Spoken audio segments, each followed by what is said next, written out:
Episode 4 kicks off in the local barn. Will knows the Demogorgon is closing in and he's frantically trying to get everyone out, but things are getting chaotic. Derek wasn't supposed to be conscious and he's absolutely terrified. Joyce tries to calm down Derek, but he's convinced that Mr. Whatsit is the only one telling the truth. Even with the world ending, Derek doesn't trust them. He runs away and climbs to the top of a barn just as Will has a terrifying vision. A monster's coming. Suddenly, a Demogorgon bursts in. Joyce bravely fights it off with an axe until Steve, Dustin, Nancy, and Jonathan arrive. They actually hit the monster with Steve's car. The creature opens a portal to escape, and Steve tries to drive right through it. It's a bumpy ride. The group is arguing, the atmosphere is thick with spores, and they can't see a thing. And then they smash into a massive wall. It's the same barrier Hopper and Eleven encountered earlier.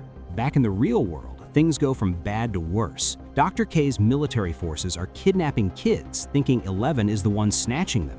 They're using the children as bait in a high-security quarantine zone. Will's group realizes they need to rescue these kids before Vecna gets them. Will has a vision. Vecna needs 12 specific children to reshape the world. Meanwhile, deep in the memory realm, Holly Wheeler has found Max Mayfield. Max cleans up Holly's scraped knee and takes her to a secret cave. She explains that she wrote the note to rescue Holly. To make Holly feel safe, Max tells a funny story about Mike trying to get a bright orange mohawk when he was younger. Max then explains the scary truth. They're trapped inside Vecna's memories. Max describes how she's been wandering through different moments in time since the end of Season 4. She says that when a person is trapped here, they have 3 choices: give up and die, accept being a prisoner, or try to escape. Max chose to escape. She spent a long time lost in the labyrinth of memories until she heard her favorite song running up that hill. The music acted like a lighthouse, guiding her through Vecna's darkest thoughts. She even saw a portal leading back to her hospital bed in Lucas, but it closed before she could reach it. She eventually found this cave, a place Vecna is too scared to enter. Now that Holly's there, Max has a plan for both of them to get out, but Holly has to go back to Henry for a little while so he doesn't realize they're talking. On the other hand, Hopper and Eleven are currently on the outskirts of a creepy military base within the Upside Down. Eleven wants to use the Upside Down's lightning as cover to jump the fence, but Hopper is hesitant. At that moment, they hear Dustin's voice via radio and set him to come cemetery at their place for help. After some moment, Dustin realized the wall isn't just a random barrier.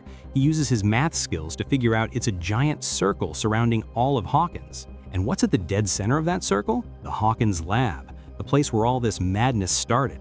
While Nancy and the crew head for the lab, Hopper finally lets Eleven take the lead. She's been training for this. She leaps the fence, takes out a guard, and lets Hopper in. They find a scientist and demand to know where the door is. He claims he knows nothing, so Hopper knocks him out. Eleven tries to use her powers to force the door open, but the lab is prepared. They trigger a high-frequency sonic alarm, Eleven's kryptonite. It's a physical assault on her brain, leaving her completely debilitated.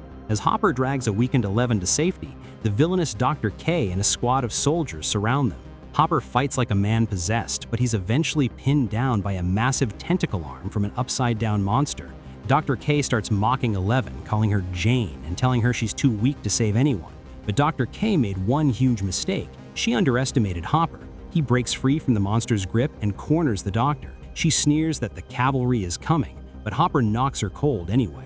Knowing they're out of time, Hopper gives Eleven a heartbreaking order: find Dustin and the others. Eleven notices Hopper is rigged with dynamite, a failsafe to take out Vecna even if it costs him his life. He tells her how proud he is of her and locks her out for her own safety. But just as the situation looks hopeless, the sonic frequency cuts out. The door swings open, and it's Hopper. He didn't just stop the noise. He found what Dr. K was hiding. It wasn't Vecna. It was number 8, Eleven's sister, Callie. In the real world, to save the children, Mike and Will comes up with a tunnel mission.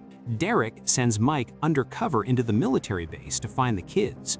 Derek finds a secret meeting spot in a bathroom where the tunnels connect and starts asking the other children about Mr. Whatsit. Finally, a young girl confirms that the friend they've all been seeing is actually Henry.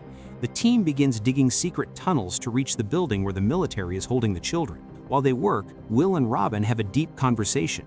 Robin talks about her old crush and how she used to look for answers in the wrong places. She explains that she only felt truly free when she stopped being afraid and embraced who she really was. Her words hit home for Will, who has spent years feeling different and scared.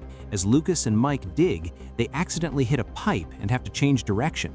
Despite the setback, they start moving children through the tunnels to Murray's getaway truck. They manage to save 5 kids, but then disaster strikes. A student named Ashley sees Mike and Will and alerts the guards. The military quickly captures Will, Mike, Derek, and Joyce. Suddenly, total chaos breaks out. Portals rip open and demogorgons swarm the base, attacking everyone.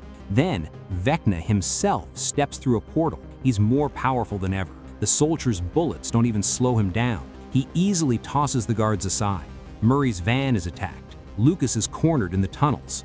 When Joyce tries to protect Will, Vecna tosses Joyce aside like a rag doll and levitates Will into the air. He mocks Will, calling him his first test subject, and explaining that he plans to use the children of Hawkins as vessels to rebuild the world. Surprisingly, Vecna drops Will and disappears back into the Upside Down and prepares to let his demogorgons finish off Mike, Lucas, and Robin. In that moment, he stops being a victim and chooses to fight. He closes his eyes and dives into the hive mind with everything he has. He thinks back to his childhood, his friendship with Mike, and building Castle Byers. In an incredible display of power, Will takes control of the demogorgons attacking his friends. He freezes them in midair and forces the monsters to snap their own limbs. He stops himself before he becomes as brutal as Vecna, but the effort leaves him exhausted. As he collapses with blood trickling from his nose, just like 11, it is finally confirmed. Will has a powerful, unique connection to the Upside Down that might be the only thing capable of stopping Vecna for good. And that is where episode 4 ends.